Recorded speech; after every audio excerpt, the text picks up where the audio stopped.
Truth is funny. We think we want it. We chase it. We convince ourselves that if we could just get the answers, everything would finally make sense. But the truth, it doesn't set you free. It forces you to see the chains you've been ignoring. I thought I was ready for it. I was wrong.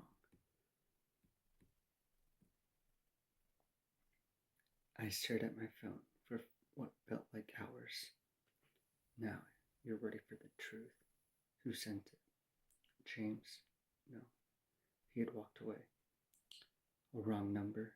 No chance. Someone out there knew something.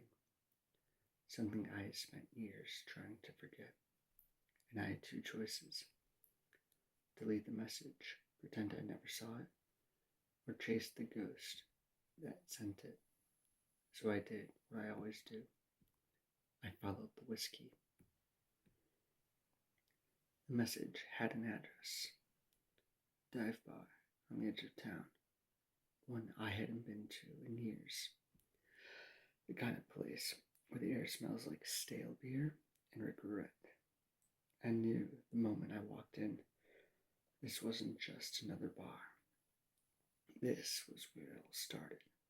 The night James got behind the wheel. The night I walked away. The bartender glanced up, barely interested. Back again? That was the first red flag. Because as far as I remembered, I had never been here before. Had I? Then I saw him. A man sitting alone at the bar. Older, weathered, like he lived too many lifetimes in too few years.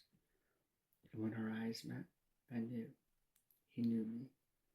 You took your time, he said, swirling the whiskey in his glass. I didn't sit. Not yet. Who are you? A smirk. You don't remember me, do you? No. And that scared the hell out of me. He leaned forward, voice dropping. Tell me about the night James crashed. I froze. Because that wasn't the way the story was supposed to be told. James was drunk. He got in his car. He wrecked. End of story. This guy. He wasn't asking about the accident. He was asking about what happened before it. And that's when it hit me. There was something I wasn't remembering, or worse, something I'd been made to forget.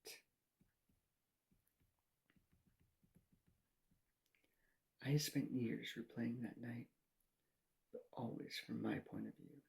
I had been drunk, James had been drunk, but now I started seeing flashes, things I had ignored, things I had written off as blurry memories from too much whiskey, a fight, raised voices, a hand on my shoulder, a whisper, just let it happen, and then nothing.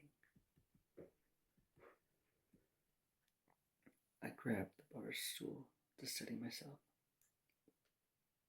What the hell are you saying? The man exhaled, almost disappointed. I'm saying you weren't the only one who walked away that night. The room spun, because suddenly I wasn't sure if James was the one who got in that car, or if it had been me. I spent years hating myself for leaving James, for not stopping him, but now a darker thought crept in. What if I hadn't left? What if I had been in that car? And what if someone, this stranger, whoever he was, had made damn sure I never remembered? I pushed back from the bar. Why are you telling me this? He smiled. Because the truth was never in the whiskey. Then he dropped a set of car keys on the table.